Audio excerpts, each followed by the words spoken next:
Salut et bienvenue dans cette troisième vidéo sur l'homologation. Donc tu le sais peut-être, c'est un gros sujet quand même, donc c'est pour ça qu'on le fait en plusieurs vidéos. D'ailleurs tu peux voir ou revoir les deux vidéos précédentes en cliquant ici. Aujourd'hui, on va donc te parler de l'étape ultime de l'homologation, c'est-à-dire le rendez-vous VASP.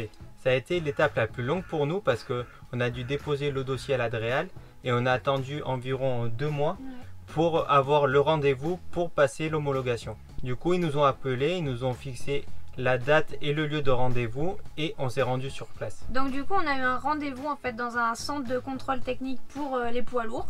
Donc déjà il y avait personne, c'est sûr. Et en fait on est arrivé, le gars, enfin le contrôleur n'était pas encore là. Donc voilà, ça nous a laissé un petit peu un quart d'heure pour bien stresser. Et puis ensuite il est arrivé donc avec notre dossier et puis ça va, il était sympa. Alors le contrôle ne s'est pas passé exactement comme on l'imaginait, parce qu'on s'attendait à vraiment plein de trucs qui vérifient la fermeture des placards, qui vérifient les réserves d'eau, le marchepied, enfin qui vérifie l'ensemble de l'aménagement quoi. On s'attendait à ce que ce soit vraiment des points spécifiques qu'il allait vérifier en fonction des normes en fait. Par exemple la hauteur du lit, parce qu'à partir d'une certaine hauteur il faut mettre des barrières. Comme l'a dit Jordan, la fermeture des placards, parce qu'il ne faut pas que les placards s'ouvrent tout seuls quand on roule. Enfin, il y a plein de choses comme ça dans les normes à respecter. Et en fait, ça, il n'a pas du tout regardé, mais alors pas du tout quoi. Donc en fait, il est venu avec tous les papiers, tout le dossier qu'on avait rempli. Il a vérifié vite fait avec nous qu'on avait bien rempli entièrement le dossier. Et puis après, il a commencé à regarder le véhicule. Il est venu voir le numéro de châssis du véhicule, donc il a ouvert, je crois que c'était sous la boîte à gants, il a ouvert un petit coffre, on savait même pas qu'il y avait un coffre à cet endroit là, et il a relevé, il a vérifié que les numéros étaient les bons, et puis ensuite il a commencé à regarder le reste. Je sais pas s'il est rentré dans le fourgon, non? Au début non, alors il a vérifié, je crois qu'il a allumé le moteur pour vérifier. Ensuite je crois qu'il a vérifié le fonctionnement des essuie-glaces, quelque chose comme ça. Puis il a demandé à Jordan d'appuyer sur le frein, il a allé vérifier les feux arrière. Voilà, c'était vraiment au début un contrôle sur le moteur lui-même, enfin sur la cabine. Il a vérifié les ceintures de sécurité aussi, il a pris une à une, il les a clipsées pour voir si ça se clipsait bien, qu'il n'y avait pas de souci. Et voilà, après il est passé du coup à l'arrière du fourgon, donc il a voulu vérifier les mesures de nos coffres. Et il a pris son mètre et puis s'est mis à mesurer par rapport à l'essieu avant et il a vérifié que la valeur était la bonne sur le document qu'on avait fait. Parce qu'en fait ça fait partie de la répartition des charges, donc certainement qu'on va vous faire une vidéo sur ça parce que vous nous l'avez demandé. Donc voilà, on va travailler là-dessus, tout ce qui est répartition des charges et tout ce qui est comment remplir le dossier VASP, donc ça on va le faire dans la prochaine vidéo. Et voilà, en fait c'est ça qu'il a vérifié, c'est que dans la répartition des charges il faut avoir les mesures de tous les coffres et surtout la mesure du milieu du coffre par rapport à l'essieu avant, et c'est ça qu'il a vérifié sur 2 ou 3 coffres en gros. Et vraiment il a dit bon ok c'est bon, tout est bon, l'aménagement a l'air correct. Après il a fini par vérifier les pneus.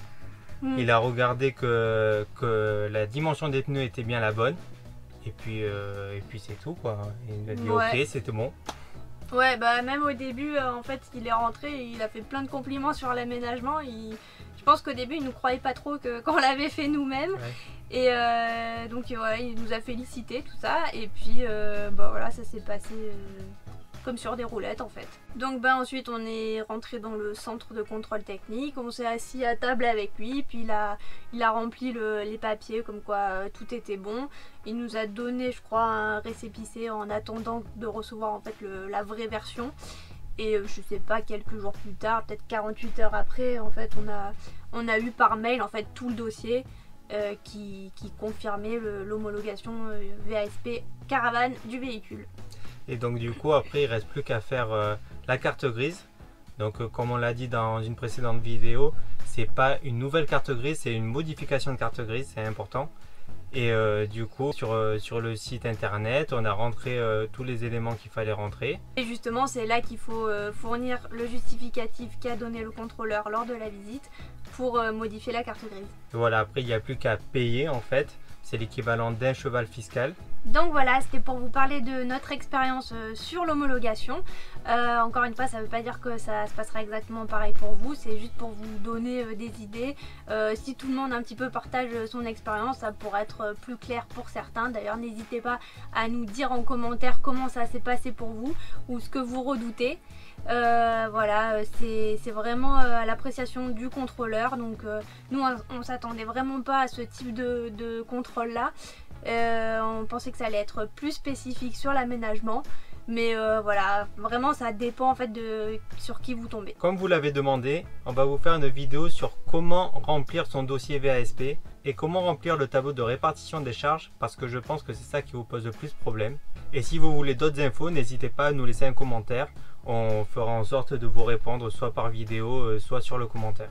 On a eu aussi des demandes concernant les étiquettes dont on avait parlé dans la précédente vidéo. Donc les étiquettes par rapport au gaz, par rapport aux consignes de sécurité à afficher dans le van. Du coup, ces étiquettes là, en fait, je pense qu'on va vous les mettre sur le blog à télécharger. Donc vous pouvez retrouver le lien directement en description. Allez, on vous dit à la semaine prochaine.